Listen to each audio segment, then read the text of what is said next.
అల్లూరి వంశము ఆతిథ్యమిచ్చిన అపర సారస్వతి ఆలయము. దేహముండే వరకు దేశభక్తిని నిల్పు గురుబోధ చేసే నికేతనము.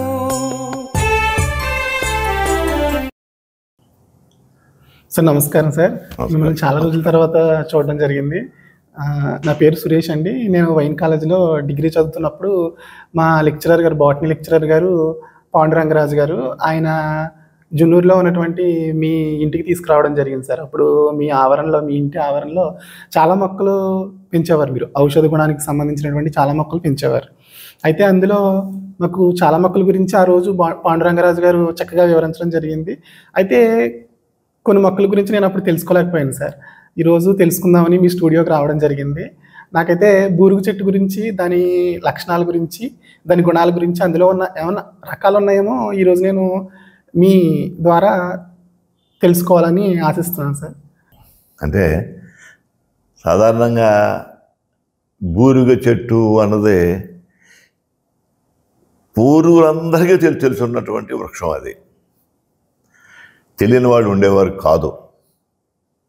ఎందువల్లంటే ప్రతి ఇంట్లో కూడా బూరుగు దూది పరుపులు, దిండులు అన్నీ కూడా ప్రతి ఇంట్లో దాంతోటే తయారయ్యాయి. కాబట్టి ప్రతి ఒక్కరికి ఆ మొక్క అంటే ఏమిటి, అది ఎలా ఉంటుంది, ఏమిటి అన్నది సాధ్యవంతులు అందరికీ తెలిసే ఉంటుంది. అది ఇప్పుడు కొంచెం తక్కువగా ఉన్నాయి మొక్కలు, అది వాడటం కూడా తగ్గింది. దీంట్లో బూరుగు చెట్టు ఎప్పుడు మనం ఒకటే గమనించాలండి, ఎంత లావు అవుతుంది అన్నది మనం ఒకసారి ఆలోచిస్తే మన చేతికి అందనంత లావు కూడా చెట్టు ఎదిగేటువంటి అవకాశం ఉన్నది. అది సుమారు 40 అడుగులు ఎత్తు, 40-50 అడుగులు ఎత్తు ఎదిగేటువంటి లక్షణం ఉన్నటువంటి వృక్షం అది. దాంట్లో ఇక్కడ ఏంటంటే ఒకటండి, దీంట్లో ఏమవుతుందంటే తెల్లబూరుగా, కోటశాల్మిని అని, ఎర్రబూరుగా అని కూడా ఉంది. మొత్తం ఈ 3 రకాలు. దీంట్లో ఎర్రబూరుగా, తెల్లబూరుగా, తెల్లదూది ఉంటుందని దానికి, ఎర్రబూరులో కూడా తెలిపే ఉంటుంది. కోటశాల్మిని అనేటువంటిది కొంచెం మనకు దుర్లభం, మనకు అది దొరకట్లేదు, మనం కూడా చూసి ఉండలేదు. దాని గురించి కూడా ఔషధ గుణాలు మనకు అంతగా తెలియలేదు. మనకు కావాల్సింది అవైలబుల్గా ఉన్నది మామూలు బురుగు చెట్టు. కాబట్టి దాని గురించి కొంత మనం వివరాలు తెలుసుకుందాం. ఇక్కడ కంటక ద్రుమ అనేటువంటిది ఒకటి. అంటే కంటకం అంటే ముళ్ళు అని అర్థం. కంటక ద్రుమ అంటే ముళ్ళు గలది అని అర్థం వస్తుంది. సాధారణంగా బురుగు చెట్టుకి వెళ్ళి చూస్తే ఇంతంత లావు ఉండి ఇంతే ఉంటుంది, లావుగా ఉంటుంది, చిన్నగా ఉంటుంది. ముళ్ళు గల చెట్టు అది ప్రతి చోట మనకి కనిపిస్తుంది.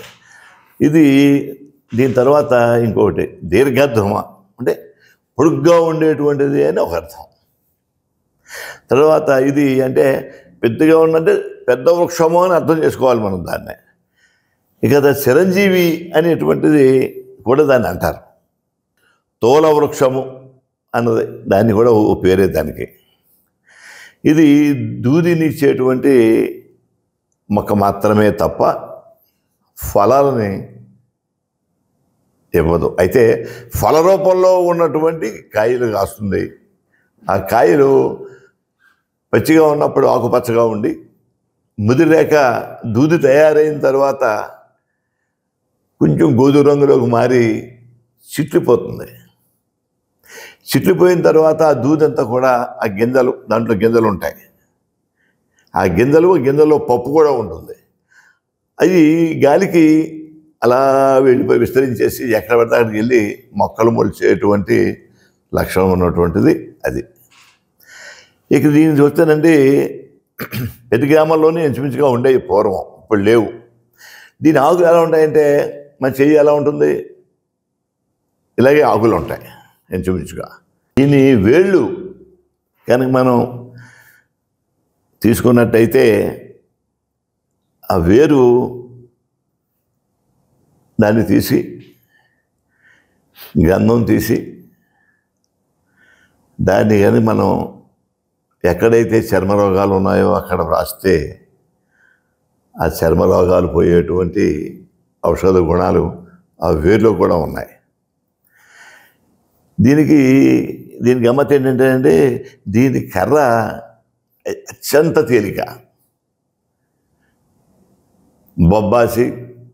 బొబ్బాసికాయ అంటాం కదా, లేకపోతే మన ములగ, వాటికి మీద కొంచెం గట్టిగా ఉంటుందో తప్ప ఈజీగా విరిగిపోయేటువంటి లక్షణం కలది ఆ మొక్క. ఈ మధ్య అందరూ కూడా సినిమాలు చూస్తున్నాం. సినిమాల్లో ఫైటింగ్లు ఉంటాయండి.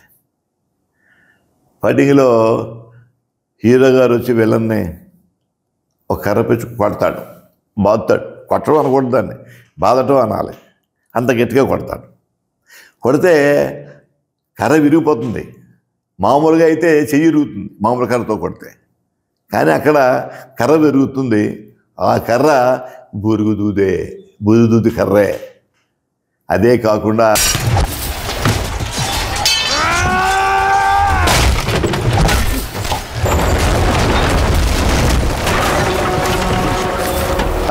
ఆ బల్లలు కానివ్వండి, లేకపోతే అక్కడ గుట్ట కింద ఉంటాయి కర్రలు, వీడు కొట్టుకుంటూ వెళ్ళి ఆ కర్రల మీద పడితే కర్రలన్నీ ఇరిగిపోతాయి. అవన్నీ కూడా ఇటువంటి బూరుదూది కర్రలు లేకపోతే ఏమో మునగ కర్రలు వీటితోటే వాడతారు. ఆరోపంగా కూడా ఈ బూరు కర్రలను వాడటం అన్నది మనం చూస్తున్నాం. ఇది చాలామందికి తెలియదు. ఇది కర్రతో కొట్టాడు, లేకపోతే దాంట్లో రబ్బర్ ఉంది అనుకుంటే రబ్బర్ అది ఎరగదు. విరగాలన్నప్పుడు తేలిగ్గా ఉండేటువంటిది వాడాలి. తేలిగ్గా ఉండాలంటే ఇదే ఉంది బూరు కర్ర. అంచేత బూరు కర్రను కూడా ఇలా ఉపయోగించారు. అయ్యా అదే ఈ చెట్టు ఒక బెరడు ఉంది చూసారు, దళసరిగా ఉంటుంది. ఏమాత్రం దళసరి ఉంటుందండి. అది ఏం చేస్తుందంటే దళసరిగా ఉండి అది తీస్తే కూడా ఘాటు వాసన వస్తుంది. ఘాటు వాసన పీలిస్తే కూడా మనకి కొంత మతి చాంచల్యం అన్నది తగ్గడానికి దోహదం చేస్తుంది. ఈ చెట్టు అంటే కూడా మనం ముళ్ళు ఉన్నాయని చెప్పుకున్నాం, దళసరిగా ఉందని చెప్పుకున్నాం, తెల్లగా పువ్వులు పోస్తాయని చెప్పుకున్నాం. కానీ ఎర్ర పూలు కూడా పోస్తాయండి దీనికి. సాధారణంగా ఎర్ర పూలే ఉంటాయి. కోళ్ళదనంగా ఉన్నటువంటి ఆ కాయలకి పడినటువంటి ఆ పగుళ్ళ ద్వారా వచ్చినటువంటి అవన్నీ కూడా దూది గింజలు ఎగిరిపోతుందని మనం చెప్పుకున్నాం. ఆ పత్తి గింజల నుండి మన గమ్మత్ ఏంటంటే ఆ గింజలు పగలగొడితే దాంట్లో పప్పు ఉంటుంది. గుండ్రంగా ఇంతంత పప్పు ఉంటుందండి దాంట్లో. అవి తినొచ్చు, ఆహార పదార్థం కదా, మనం తినొచ్చు. ఇదివరకు మేము తిని ఉన్నాం కాబట్టి మీకు అది కూడా ప్రూఫ్ మేమే తెచ్చి చెబుతున్నాం. దానిలో చెడ్డ ఏమీ ఉండదు, ఇబ్బంది ఏమీ రాదు. ఇక ఆ గింజల పప్పు ఉందో చూశారు, అది కొంచెం దాంట్లో ఆయిల్ ఉంటుంది, కొద్దిపాటి ఆయిల్ ఉంటుంది. ఆయిల్ కనుక మనం తీసుకున్నట్టయితే కంట రోగాలు తగ్గించేటువంటి లక్షణం ఆ ఆయిల్కి ఉన్నది. దాన్ని అలా వాడుకోవచ్చు. వీర్యాన్ని పెంచి నిద్రలో స్ఖలనం జరగకుండా ఆపేటువంటి దివ్య లక్షణం కూడా దీనికి ఉన్నది. ఇది రసం ఎలా ఉంటుందంటే తీయగా ఉంటుంది. ఇది వీర్యాన్ని పెంచి శ్లేష్మాన్ని చూడండి, ఇక్కడ గమనించాలి. వీర్యాన్ని పెంచుతుంది, దాంతోపాటు మనకున్న శ్లేష్మాన్ని కూడా పెంచుతుంది. అది ప్లస్, ఇది మైనస్. మతి చాంచల్యంగా ఉండేటువంటి లక్షణాన్ని కూడా ఇది పోగొడుతుంది. దాని రసం గురించి అడిగాం, తీయగా ఉంటుంది అన్నాం. దానికంటే కొంచెం లేతగా ఉన్నప్పుడైతే వగరుగా కూడా ఉంటుంది. అది వగరు మనకి కనిపిస్తుంది, నోటికి తగులుతుంది వగరు వల్ల శ్లేష్మ రోగాలు తగ్గిపోతాయి. కంఠంలో కూడా స్పష్టత పెరుగుతుంది. ఇది మనం దీని గురించి ఆలోచించాలంటే కఫాన్ని తగ్గించి ఓ రకంగా. ఏదంటే ఇందాక ఏమనుకున్నాం, ఒకటేమో ఇది పెరుగుతుంది, అక్కడ శేషాన్ని పెంచుతుంది. కానీ దీన్ని అనుపానం మార్చుకుంటే ఇదేం చేస్తుందంటే మనకి కఫాన్ని తగ్గిస్తుంది. అనుపానము అంటే మీకు చెప్పాలి, చాలామందికి తెలియదేమో. తీసుకునే దాంట్లో మనం ఏమంటామంటే దాన్ని పథ్యం అంటాం మామూలుగా అయితే. ఇది అలా కాదండి. దేనితో తీసుకోవాలి? నీళ్ళతో తీసుకోవాలా, వేడి నీళ్ళతో తీసుకోవాలా, తేనెతో తీసుకోవాలా, మజ్జిగతో తీసుకోవాలా అన్నదే అది చెప్తాడు. అనుపానం అంటారు. దేనితో తీసుకుంటే అంటే తీసుకున్న దాన్ని బట్టి కూడా దాని లక్షణాలు మారుతాయండి. ఆరోగ్య విషయాల్లో లక్షణాలు కూడా బాగా మారుతాయి. బూరుగు చెట్టు యొక్క ఆకులు శుభ్రంగా కూర వండుకోవచ్చు, నేతిలో వేగించి కొద్దిగా సైంధవ లవణం కలిపేసి దాన్ని మనం ప్రతిరోజు కనుక తిన్నట్టయితే సాధ్యము కానట్టి రోగాలు ఏమున్నాయో అవి సాధ్యమయ్యేటువంటి స్థితిని కలగజేస్తుంది. బూరుగు చెట్టు యొక్క గంధాన్ని కనుక తీసుకుని మనం లేపనం చేసినట్టయితే కురుపులు, వ్రణాలు అంటాం, చెగ్గడ్డలు అంటాం కదా, అది పగలటానికి ఇది బాగా దోహదం చేస్తుంది. ఈ ఇందాక అనుకున్నట్టుగా కాకుండా ఇంకో రకంగా దీన్ని ఉపయోగించవచ్చండి. బూరుగు చెట్టు వేరుని తీసుకుని దానికి నేలగుమ్మడి అనేటువంటి దుంపని తీసుకుని మధుర పదార్థం అంటే తేనె కానీ పంచదార కానీ ఈ రెండింటిలో ఏదో ఒక దాన్ని కలిపి సేవించినట్టయితే వీర్యబుద్ధి జరుగుతుంది. ఈ బూరిగాకులు తొడిమలు ఉంటాయండి, వాటిని చెదగొట్టి నీటిలో వేసి ఒక రాత్రి ఉంచి ఉదయాన్నే దాన్ని కనుక వడగట్టి దాన్ని మనం తాగినట్టయితే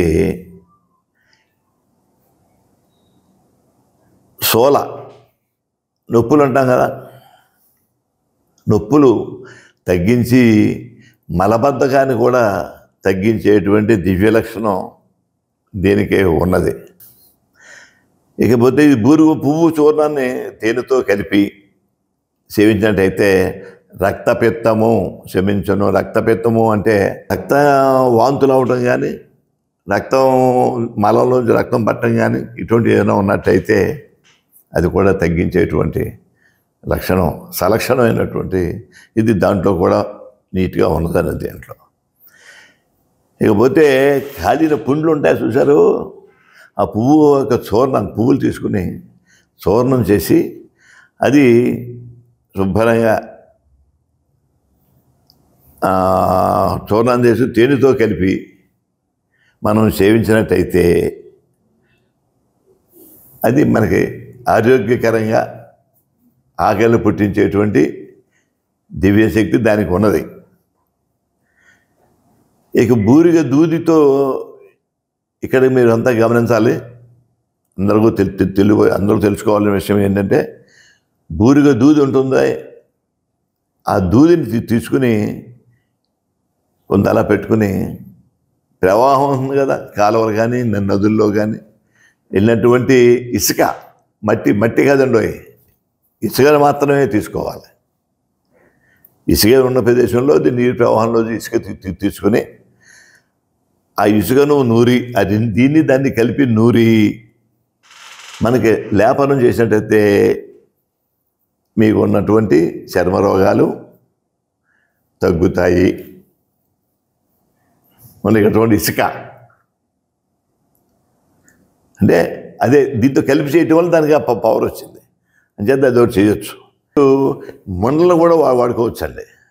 ఎలాగంటే ఆ ముళ్ళను తీసుకుని పాలల్లో పెట్టి ఇలా నూరటం అంటే మన గంధం తీసి మెత్తగా నూరి ఆ లేపనం చేసినట్టయితే ముఖ వచ్చస్సు కళ పెరుగుతుంది, వచ్చస్సు పెరుగుతుంది. బూరిగ చెట్టు వేరు ఉంటుంది కదా, 3 గ్రాముల ఎత్తు ప్రతిదినం ఉదయం కూడా తీసుకున్నట్టయితే దీంతో కాచిన పాలతోటి తీసుకోవాలి. దానివల్ల ఏమవుతుందంటే వీర్యవృద్ధి జరిగి పటుత్వం సంభోగ శక్తిని పెంచేటువంటి దివ్య లక్షణం దీంట్లో ఉన్నది. కొంతమంది నపుంసకులు ఉంటారు, అంటే పురుషత్వము లేనివారు. వాళ్ళకి పురుషత్వాన్ని కూడా కలిగించేటువంటి లక్షణం దీనికి ఉన్నది. ఊరికి జిగురు పాలతో కలిపి తాగుతున్నట్టయితే వారం రోజులకు తెల్ల కుసుమ వ్యాధులు, తెల్లబట్ట అంటాం, ఆడవారికి జరుగుతూ ఉంటుంది, తెల్లబట్ట అంటాం, అది తప్పక తగ్గుతుంది. ఇకపోతే బూరుగులో ముళ్ళు లేని బూరుగా కూడా ఒకటి మనకు ఉన్నది. దీనినే కోటశాల్మిని అంటారు. దీని టేస్ట్ ఎలా ఉంటుందంటే ఆకులు నవ్వులితే కొంచెం చేదుగా ఉండి కారంగా ఉంటుంది. ఇది ఎంత మంచి దేనికోసం బాగా పనిచేస్తుందంటే భూత ప్రేత పిశాచాలనే భయం ఉండదు కొంతమందికి. వాటి నుంచి భయాన్ని పోగొట్టేటువంటి లక్షణం దీనికి ఉంది, ఈ రసానికి. ఇక చూడండి, బూరి దూది పరుపు గురించి అనుకున్నాం కదా మనం ఇందాక. పరుపు యొక్క లక్షణం ఏమిటంటే పడుకుంటే అదేమవుతుందంటే మనలో ఉన్నటువంటి వాత శ్లేష్మాల్ని తగ్గించి మనల్ని సుఖనిద్రగా పోవటానికి దోహదం చేస్తుంది. ఆ రూపంగా దాన్ని మనం ఉపయోగించుకోవచ్చు. వసంత ఋతువులో బూరుగుదూది పరుపు మిక్కిలి హితకరమైనది, మంచిది అని చెప్పడం వారి ఉద్దేశం.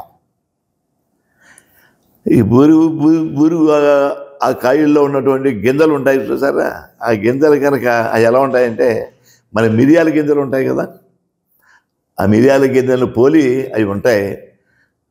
వాటిని మనం ఉపయోగించుకో. బూరుగు గింజలు, పల్లేరు గింజలు, దూలగుండి గింజలు, నేలతాడి గింజలు, పిల్లి పీసల విత్తనాలు, ఈ 5 కూడా సమభాగాలుగా గ్రహించి తీసుకుని మెత్తగా చూర్ణం చేసి ఆ చూర్ణాన్ని పాలు అండ్ పంచదార కలిపి తాగినట్టయితే వీర్యవృద్ధి చేయుట కాకుండా ఎక్కువ మందితోటి సంభోగించేటువంటి అత్యంత విలువైనటువంటి ఔషధ గుణాలు దాంట్లో ఉన్నాయి. అంచేత మరి నాకు తెలిసినంతవరకు మరి నువ్వు తృప్తిపడ్డావో లేదో తెలియదు, కానీ ఆ వరకు నేను చెప్పాను. నీకు ఇంకేమన్నా సందేహం ఉంటే అడుగుతాను, నాకు తెలిస్తే చెప్తాను. అలాగే సార్, తప్పకుండా. మీ ద్వారా ఇన్ని విషయాలు నేను తెలుసుకున్నందుకు చాలా సంతోషంగా ఉంది సార్. ధన్యవాదాలు.